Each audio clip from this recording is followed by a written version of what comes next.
right? We'll call this part 2. For the sake of having a really nice sleeve that I built for this purpose, I found just a couple of large hardware nuts, okay? Just for the sake of showing what I'm doing here. All right, so let me get this off here.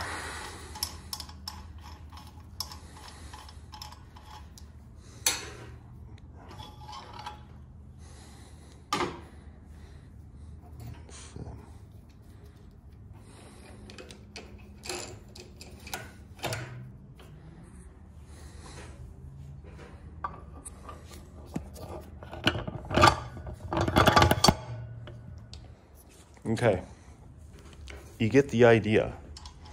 It's just essentially just taking something. I'm not saying to use big pieces of hardware like that and kind of jimmy rig it. You can cut a nice piece of sleeve or stack washers, whatever it takes.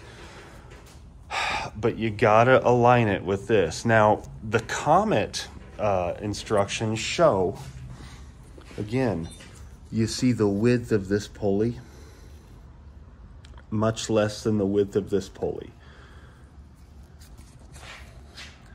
This side, this dynamic side of this pulley, now squeezes the belt this way, and when this clutch engages, this dynamic side, it moves outwards. So now you don't have this conflicting clutch engagement. As both clutches engage, it's going to move the belt in unison now with this stalled lug side inward or dynamic side inward. That is the way this is designed to be installed. Comet is a very reputable industry, and I'm not saying it doesn't work. I mean, obviously there's dozens of videos that show that it does work. It does work flip the other way. This particular clutch is not directionally sensitive, right? It'll be set up and it'll work either way. It will function, and it functions by RPM, okay?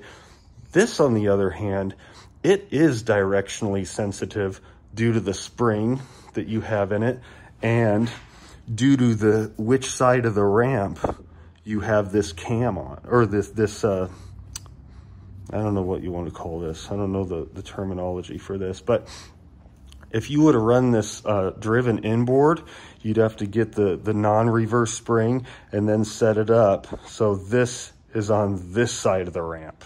That's very important. Otherwise, it won't engage correctly. So now you see Comet.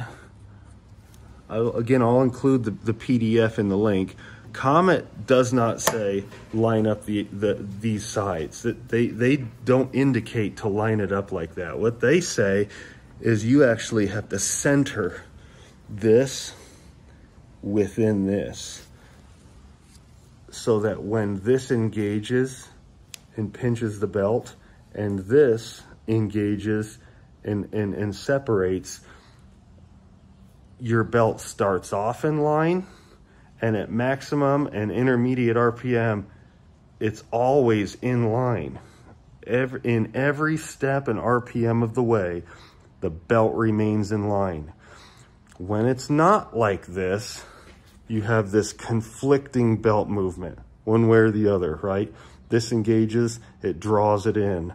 This engages, it draws it out. And I get it, right? It does work. Yeah, it works, but it's not ideal.